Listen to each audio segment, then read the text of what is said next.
여러분 안녕하십니까? 금요일 아침 여수 MBC 뉴스투데이입니다. 전남도가 지난 7월 집중호우로 농작물 피해를 입은 농가에 275억 원의 복구비를 지원합니다. 이에 따라 작물별로 1헥타르당 100만 원에서 450만 원을 지급받을 수 있으며 피해 정도에 따라 생계비 지원과 이자 감면 등의 혜택도 받습니다. 전라남도에 따르면 지난 집중호우로 해남과 고흥 등 17개 시군에서 농작물 2만 8천여 헥타르가 침수 피해를 입은 것으로 집계됐습니다. 4년 전 지역민들의 가슴을 철렁하게 했던 여수 수산시장 화재 기억하십니까? 이후 전국에서 많은 성금이 모였고 덕분에 시장은 비교적 빠르게 재개장에 들어갔는데요. 그런데 그 성금들은 다 어디로 가고 수산시장 상인들이 화재 배상금을 내야 하는 처지에 놓였습니다. 자세한 내용을 조희원 기자가 취재했습니다. 지난 2017년 1월 15일 새벽 여수 수산시장이 화마로 뒤덮였습니다. 한 점포의 멀티탭에서 시작된 불은 137개 점포를 잿더미로 만들었습니다. 설날 대목이 2주 앞으로 다가온 터라 피해가 더 컸는데 안타까운 사연이 전해지자 전국에서 성금 28억 8천만 원이 모였고 보수공사가 빠르게 진행돼 7개월 만에 재개장할 수 있었습니다. 그런데 최근 건물 복구 비용 중 일부인 3억 8천여만 원을 시장 상인들이 보험사에 되돌려줘야 한다는 판결이 나왔습니다. 허술한 보험 계약 때문이었습니다. 여수시는 한국지방재정공제회를 통해 삼성화재와 보험 계약을 체결하며 제3자는 공동 피보험자로 인정할 수 없다는 특별 약관을 넣었습니다. 이에 따라 삼성화재 측이 여수시가 아닌 수산시장 상인들, 특히 화재가 시작된 점포 상인에게는 보험료를 줄 수 없다며 지급한 보험료를 다시 달라는 구상권 청구 소송을 제기해 1심 재판에서 일부 승소한 겁니다. 너무 억울하죠. 일상을 제대로 못 하고 있습니다. 무척 힘듭니다. 이 개인한테 배상을 하니까 좀 억울해서 밤잠을 설치고 그럽니다. 여수시는 이런 상황을 예상하지 못한 채 이미 29억 원의 성금을 모두 써버려 도움을 기대하기도 힘든 상황입니다. 여수시에 정보 공개 청구를 해서 봤는데 돈을 더 이상 쓸 데가 없어서 7억 7,700만 원이 남았는데 경관 사업을 추가로 해서 사업을 완료한 걸로 알고 있습니다. 지난 2016년 11월 대화재가 발생했던 대구 서문시장. 똑같은 보험 계약을 체결한 대구시는 여수시와는 달리 특별약관을 넣지 않았습니다. 덕분에 보험료를 전액 받았을 뿐만 아니라 이에 대한 소송도 불거지지 않았습니다. 여수시가 특별약관을 넣어야 했던 이유를 알기 위해 당시 책임자와 담당자를 찾아 문의했지만 서로 책임을 떠넘기기 바쁠 뿐 뚜렷한 답변을 내놓진 않았습니다. 시장 상인들이 항소해 2심 재판은 오는 9월 진행될 예정입니다. 재판 결과와는 별개로 비슷한 피해 사례가 또 나오는 것을 막으려면 책임 소재가 명확히 밝혀져야 할 것으로 보입니다. MBC 뉴스 조희원입니다. 여수시가 코로나19 확산을 차단하기 위해 올해 지역의 대표 축제들을 취소하기로 했습니다. 여수시는 3단계 거리두기가 시행되는 상황을 감안해 여수 거북선 축제와 동동 북축제, 여수 밤바다 불꽃축제 등 3대 축제를 취소하고 내년에도 온라인 프로그램과 메타버스 등을 활용해 미래 세대와 소통하는 축제로 패러다임 전환을 시도하겠다고 밝혔습니다. 특히 여수시는 올해 지역의 대표 축제들이 취소됐지만 지역의 관광문화 발전과 코로나19로 침체된 지역경제 활성화를 위해 다각적인 방안을 모색하고 있다고 덧붙였습니다. 올해 수능에서는 점심시간에만 칸막이가 설치됩니다.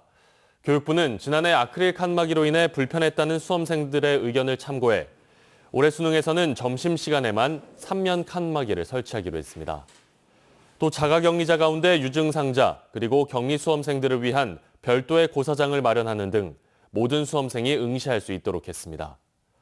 현재 진행되고 있는 수험생에 대한 백신 접종은 다음 달 중순까지 마무리될 예정입니다. 코로나19에 폭염까지 더해 힘든 요즘 생계를 위해 거리로 나선 분들이 있습니다. 사진에 담긴 노점상의 하루를 박영훈 기자가 취재했습니다. 길모퉁이 전신주 아래 자리를 잡았습니다. 새벽 5시 개장에 맞춰 자판을 깔고 앉은 지 2시간 남짓. 동이 트자마자 열기가 올라옵니다. 농촌의 동생이 보내온 핵고구마 300kg, 바구니, 비닐봉지, 상자까지 진열을 마쳤습니다. 손님은 언제쯤 올까? 어제처럼 다 팔지 못하고 남겨가면 어떡할까? 낡은 저울을 뒤에 두고 별별 생각이 스쳐갑니다. 코로나19 여파에 가만히 있어도 등을 타고 땀이 흐르는 무더위까지 겹쳐 뜸해진 손님들. 예전의 절반 수준도 되지 않습니다. 그늘막이라곤 쓰고 나온 모자 하나, 놓아뒀던 물건을 그대로 들고 가는 상인들도 있습니다. 하염없이 손님을 기다리는 하루하루. 힘들어도 무너질 순 없기에 노점의 이웃들은 표지판 숫자처럼 스스로 새긴 삶의 속도를 지켜가며 내일도 다시 시작합니다. MBC 뉴스 박영훈입니다.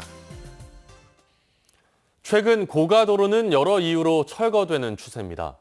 그런데 아파트 진입로를 만들기 위한 명목으로 순천 시내에 고가도로 건설이 추진되고 있어 논란을 빚고 있습니다. 해당 도로의 공공성이 철저히 검토됐는지 의문이라는 지적이 나오고 있습니다. 강서영 기자입니다. 도시계획에 따라 조곡교와 용당교를 잇는 도로가 추진되고 있는 순천시 조곡동 일대. 그런데 도로 일부 구간이 철도를 가로지르는 높이 5m의 고가도로로 설계되면서 논란이 일고 있습니다. 고가도로는 도시 미관을 저해하고 일대를 단절시킨다는 지적에 따라 최근 철거되고 있는 추세입니다. 그런데도 하천과 민가 바로 옆에 고가도로를 새롭게 건설하는 것이 맞냐는 겁니다. 동천을 살리겠다고 하시는 분들이 여기다 고가를 만드는 거예요.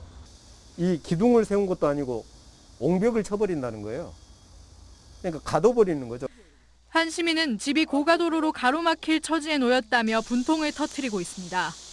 방에서 문을 열면 바로 문 열자마자 차가 고가로 양쪽으로 왔다 갔다 하는데 좋을 일이 하나도 없지요. 평면도로가 아닌 고가도로가 추진된 건 인근에 지어지고 있는 A아파트 단지 때문입니다. 순천시 대신 A아파트 건설 시행사가 해당 부지에 230억 원을 투입해 도로를 개설하는 대신 일부 구간을 고가도로로 설계해 아파트 진입로를 확보하겠다고 제안한 겁니다. 순천시는 도로 건설 예산을 절감하는 차원에서 제안을 수락했다고 말했습니다.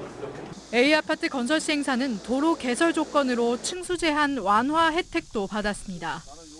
시가 개설하는 것이 맞다라고 생각이 됩니다. 다만 예산이 부족한 상황 가운데에서 민간에서 좀 이렇게 개설한. 하지만 건설사의 도로 개설 비용은 결국 입주민, 순천 시민들에게 전가된다는 지적도 만만치 않습니다. 아파트를 무리하게 허가를 내주는 조건으로 도로를 개설해서 입주민들이 부담하는 것들은 바람직하지 않다고 봅니다. 고가도로 추진 계획이 인근 주민 반대에 부딪히면서 도로가 가진 공공적 특성에 맞춰 공익을 위주로 한 도로 건설이 우선해야 하는 것 아니냐는 목소리가 커지고 있습니다. MBC 뉴스 강서영입니다. 민주당 대선 경선 후보들이 원팀 협약식까지 맺으면서 네거티브 공방을 자제하기로 약속했었죠. 그런데 후보 간 날선 공방이 아슬아슬하게 계속되고 있습니다. 송정근 기자입니다. 민주당 대선 경선 후보 2차 방송 토론회. 시작은 최근 네거티브 공방이 격화된 분위기를 의식한 듯 네거티브 자제를 약속하며 시작됐습니다. 하지만 주도권 토론으로 넘어가자 날선 공방이 다시 시작됐습니다. 아무 역할도 못했다 이렇게 말씀하시면 무능하거나 또 무책임했다는 말씀을 들을 수도 있을 것 같은데요. 음주운전, 무능론, 노무현 철학 등 지금까지 상대방들을 흠집냈던 이야기가 다시 나왔습니다.